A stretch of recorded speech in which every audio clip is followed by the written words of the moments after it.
How's everybody doing? I'm in Chicago, Illinois right now. This is my first time in this city. My very first time in the city. And look, I'm just gonna go out and say it just flat out. Out of all the cities I've been to in America, which is, I've been to a number of them, especially on the East Coast, if not most of them. And I can say that this one it's the best. It's the best. I've lived in New York City for a number of years, and I've driven through Baltimore, and I've been to DC, and I've been to Jacksonville. I've been to all these places. I've seen these largest cities, Atlanta, and they all have so many different problems. Of course, again, I'm factoring out a number of different things right now when I say this about this beautiful, beautiful city. And that big thing that I'm factoring out is the weather. The weather makes this city borderline uninhabitable. Makes this city, oh Jesus. That's what happens when you don't look where you're walking. Makes this city borderline uninhabitable for a good portion of the fucking year. And that's because it's got a massive lake. It's right next to it, one of the biggest in the whole world, and it gets very, very cold in the winter, and that lake does not help. But in the summer, it makes it just absolutely beautiful. If there's any time of the year when you want to come to this city, if you want to visit this city, it would absolutely be now. It'd absolutely be around this time of year. But the things that make it so brilliant, the things that make it such an incredible place is the size of it. Even though it is a very large city, it's a very large city as far as its area is concerned. It's not packed. It's not a packed city, and it's like this perfect halfway between. So if you are in LA, that's a complete car city, and the only way to get around in that city is by car. There's foot traffic, but in very small pocketed little areas. There's no real foot traffic. Okay, real quick, let's just take a look at this thing right here. You see that? See that shit?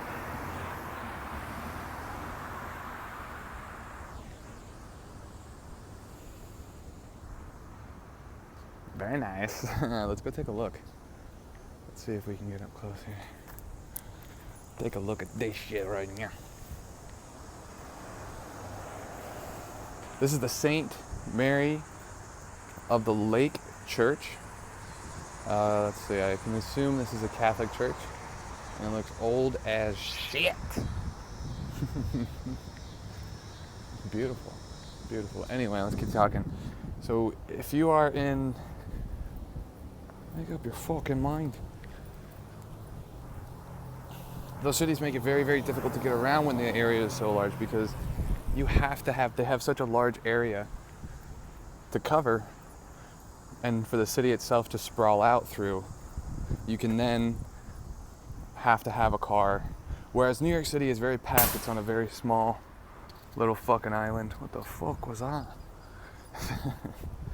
New York City is packed. It's on an island. There's nowhere left to go. The only place you can go is up.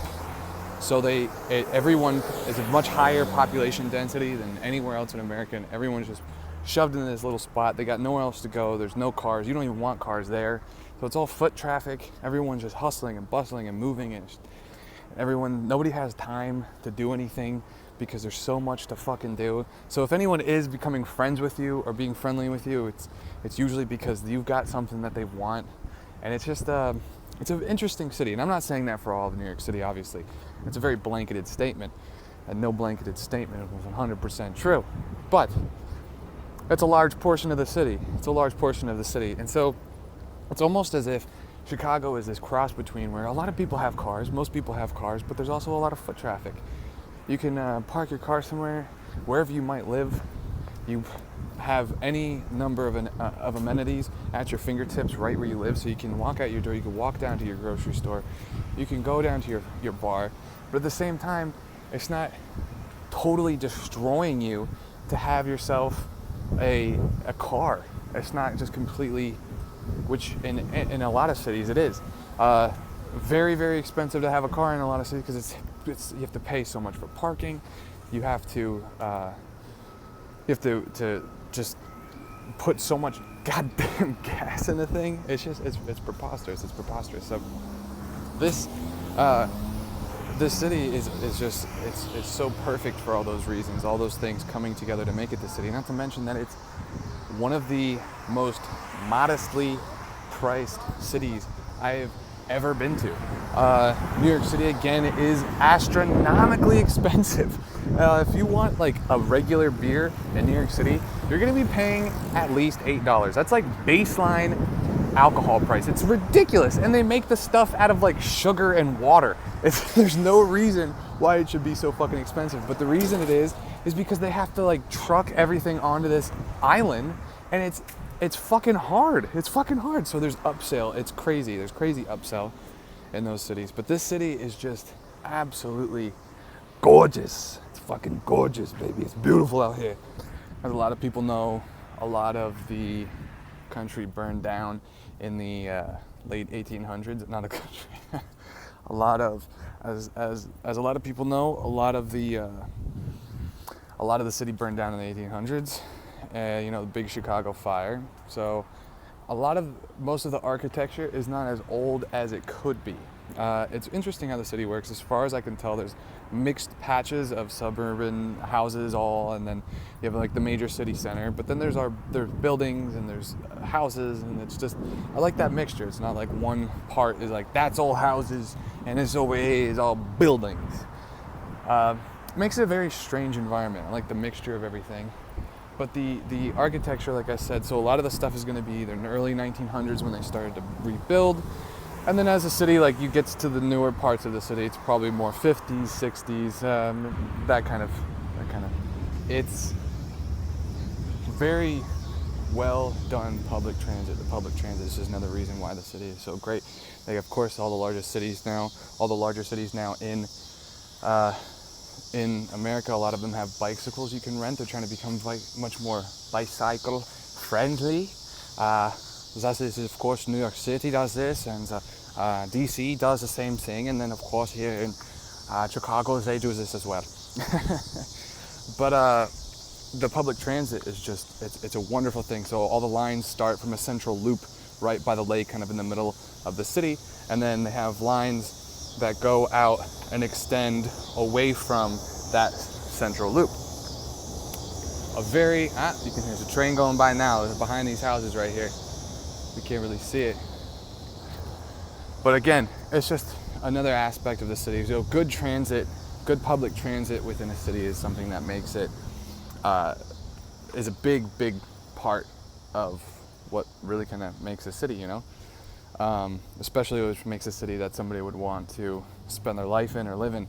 And again, Chicago has got great public transit. And it's just another one of those things that just makes it such an incredible city.